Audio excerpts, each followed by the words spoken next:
नमस्कार, स्वागत है आपका डेली 24 भारत में। मैं हूं आपके साथ अनुप्रिया मिश्रा। रुक करते हैं दिल्ली एनसीआर की बड़ी खबरों की शुरुआत करते हैं नोएडा से, जहां नोएडा अंतर्राष्ट्रीय एयरपोर्ट ने एक बार फिर साफ कर दिया कि तकनीक और सुरक्षा उसकी सबसे बड़ी प्राथमिकता है। जेवर में बन रहे इस महत्वाकांक्षी हवाई अड्डे ने अपने नेटवर्क और साइबर सुरक्षा को और मजबूत करने के लिए टेक महिंद्रा को अपना टेक्नोलॉजी पार्टनर चुना है। इस साझेदारी का मकसद एयरपोर्ट के संचालन के लिए एक उन्नत, सुरक्षित और भरोसेमंद डिजिटल इकोसिस्टम तैयार करना है। इसके तहत टेक महिंद्रा एयरपोर्ट के लिए एकीकृत नेटवर्क ऑपरेशन सेंटर और सिक्योरिटी ऑपरेशन सेंटर की स्थापना और संचालन करेगा। ये सेंटर 24 घंटे एयरपोर्ट के अहम आईटी इंफ्रास्ट्रक्चर जैसे एप्लीकेशन, डेटाबेस, नेटवर्क, सर्वर और स्टोरेज सिस्टम की निगरानी करेगा, ताकि किसी भी साइबर खतरे पर तुरंत कार्रवाई की जा सके। टेक महिंद्रा के साहिल धवन का कहना है कि यह सिस्टम साइबर सुरक्षा घटनाओं का रियल टाइम में पता लगाने, उनका विश्लेषण करने और तुरंत प्रतिक्रिया देने में सक्षम होगा, जिससे एयरपोर्ट की सभी प्रणालियों में उच्च उपलब्धता और संचालन की निरंतरता बनी रहे। बता दें, राजस्थान के नीम राणा जापानी इंडस्ट्रियल पार्क की तर्ज पर अब यमुना अथॉरिटी क्षेत्र में जापानी सिटी बसाने की तैयारी शुरू हो गई है। बता दें, इसका उद्देश्य जापानी निवेशकों के लिए काम करने में सहज और अनुकूल माहौल तैयार करना है।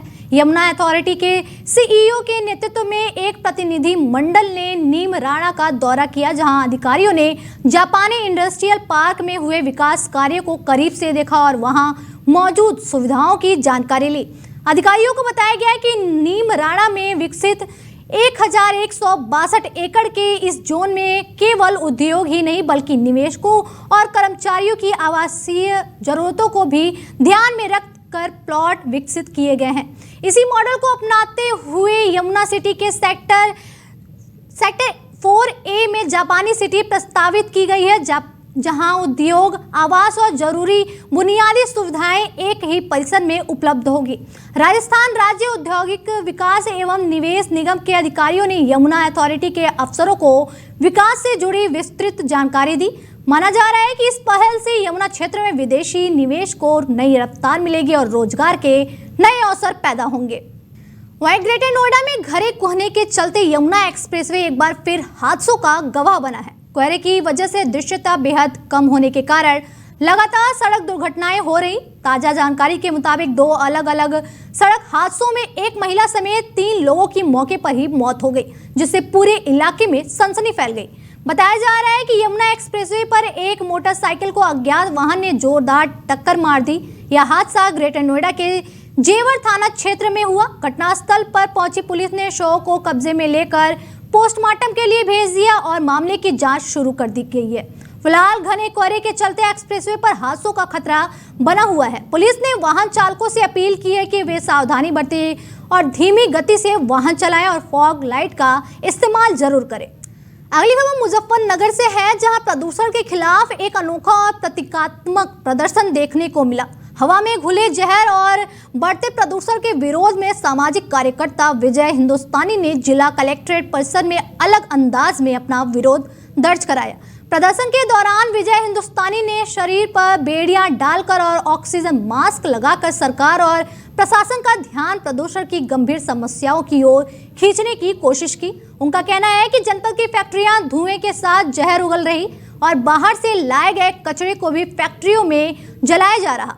विजय हिंदुस्तानी का आरोप है कि मुजफ्फरनगर में अब सिर्फ पानी ही नहीं, बल्कि हवा भी जहरीली हो चुकी है, जिससे सबसे ज्यादा असर किसानों और गरीब तबके पर पड़ रहा है। प्रदूषण के कारण लोग कैंसर जैसे गंभीर बीमारियों का शिकार हो रहे हैं। प्रदर्शन के जरिए उन्होंने प्रशासन से मांग की है कि प्रदूषण फैलाने वाली फैक्ट्रियों पर सख्त कार्रवाई की जाए और जनता को साफ हवा और सुरक्षित पर्यावरण मुहैया कराया जाए। फिलहाल यह अनोखा प्रदर्शन जिले में चर्चा का विषय बना हुआ है और प्रशासन की भूमिका पर भी सवाल खड़े हो रहे हैं।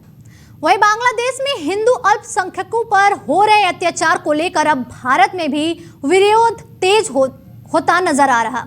इसी कड़ी में मंगलवार को पश्चिमी उत्तर प्रदेश के मुजफ्फरनगर में क्रांति सेना के सैकड़ों कार्यकर्ता सड़कों पर उतरे और बांग्लादेश के खिलाफ जोरदार प्रदर्शन किया। प्रदर्शन के दौरान कार्यकर्ता हाथों में बांग्लादेश के झंडे लेकर जुलूस निकालते हुए शिव चौक स्थित मुख्य बाजार पहुंचे, जहां नारेबाजी के साथ विरोध प्रदर्शन किया गया। इसी दौरान प्रदर्शनकारियों ने बांग्लादेश के झंडे को आग के हवाले किया, जिससे इलाके में तनावपूर्ण माहौल बन गया।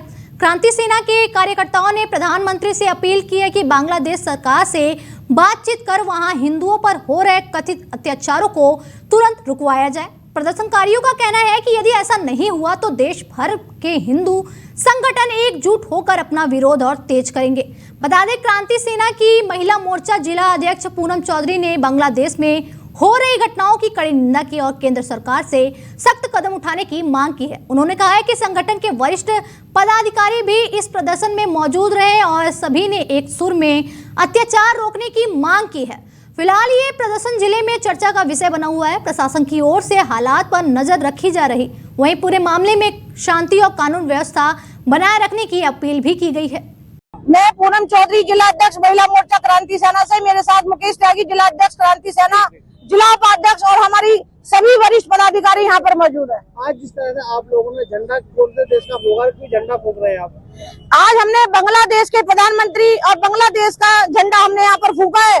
बांग्लादेश में जो नरसंहार हो रहा है, हिंदुओं के साथ जो अत्याचार हो रहा है, वहाँ पर हिंदुओं को बिल्कुल निर्वस्त करके जो जलाया जा रहा है, उसके लिए हम घोर निंदा करते हैं और हमने इसीलिए आज यहाँ पर पुतला फूंका है। क्या मांग करते हैं आप लोग, क्या कहेंगे? हम अपने देश के प्रधानमंत्री से मांग करते हैं कि वहाँ के प्रधानमंत्री को उचित सबक सिखाया जाए।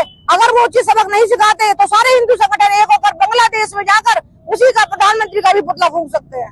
नरसंहार बहुत ही गलत हो रहा है, ऐसा नहीं होना चाहिए। हिंदुओं के साथ बहुत ही अत्याचार हो रहा है, बहुत ही शर्म की बात है। हमारी बीजेपी की सरकार, हिंदुओं की सरकार होने के बावजूद भी वहाँ पर इतना नरसंहार हो रहा है। हमारे देश के प्रधानमंत्री जी को उन्हें जाकर समझाना चाहिए, उन्हें बताना चाहिए और इस घटना को रोकना चाहिए।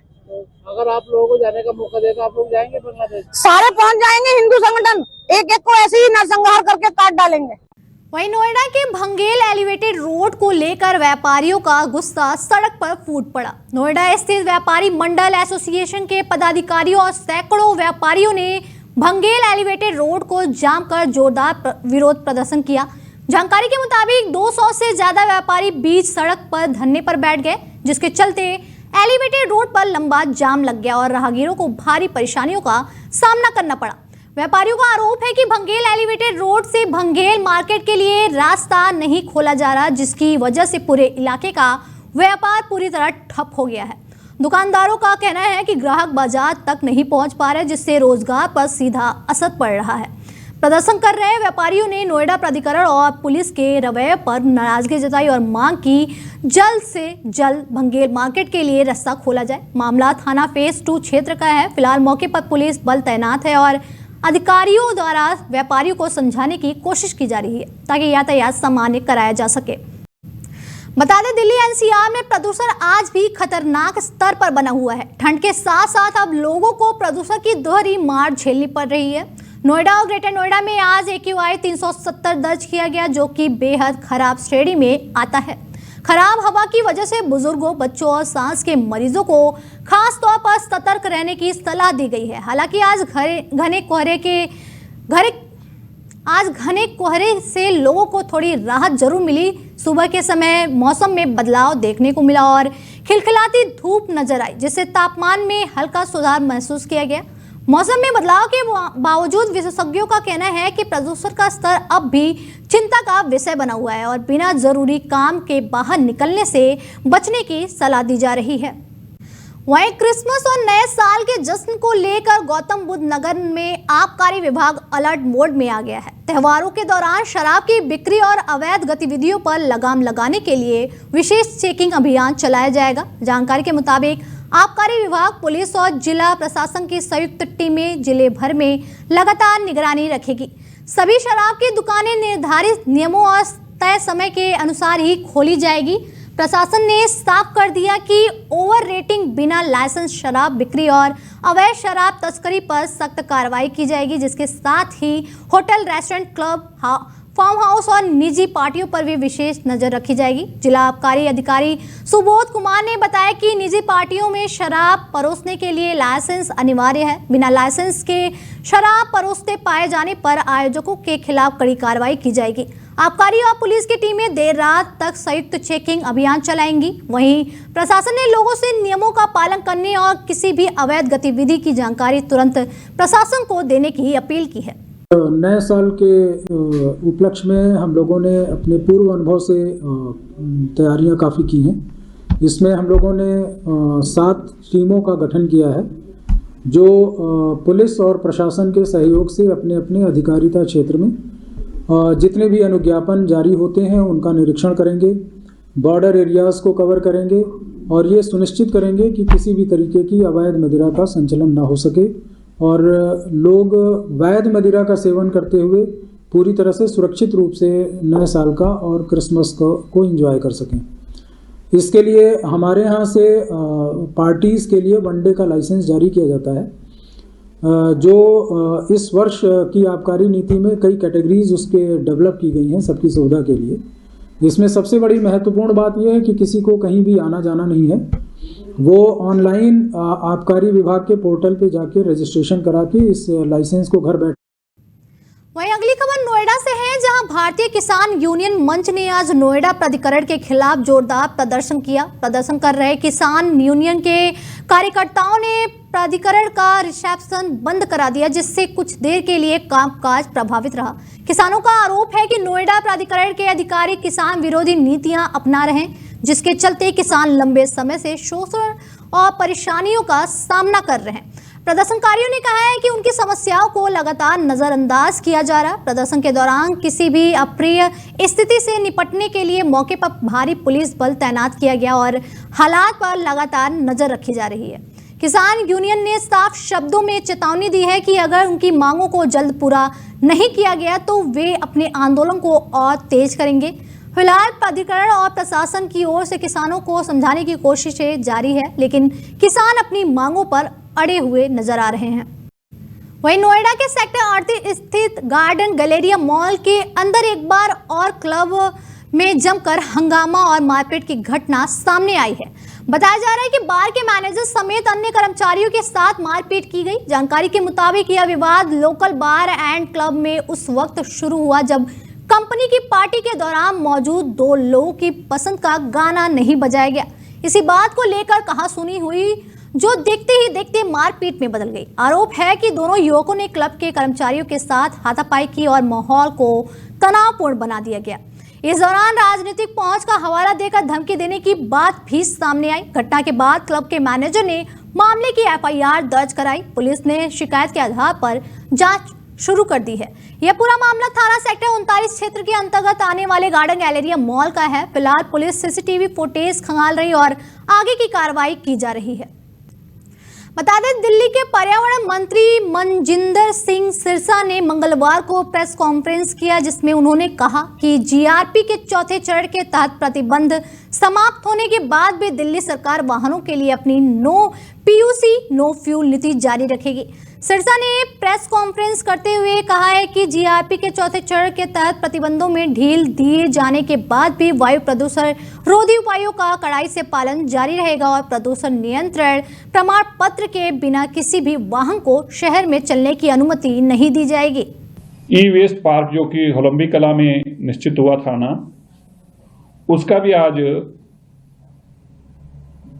कैबिनेट द्वारा अप्रूवल दे दी गई है। अब उसका जल्दी ही टेंडर कॉल करके दिल्ली में पहला ई-वेस्ट का हमारा ये प्लांट आएगा। ये 100% उन नॉर्म्स को फॉलो करेगा जिसमें ना कोई वाटर पोल्यूशन हो ना कोई एयर पोल्यूशन हो। ये 11.5 एकड़ में है और 11.5 एकड़ के प्लांट में जो बेस्ट नॉर्म्स हैं, चाहे यूरोपियन नॉर्म्स हैं या कोई और हैं, जो बेस्ट नॉर्म्स हैं पोल्यूशन के, वो इस पे मापदंड लागू होंगे और ये टोटल 0 वेस्टेज के साथ, पानी की वेस्टेज के साथ सारी वाटर रिसर्कुलेशन का, रीयूज का फार्मूला अडॉप्ट करते हुए ये ई वेस्ट प्लांट काम करेगा।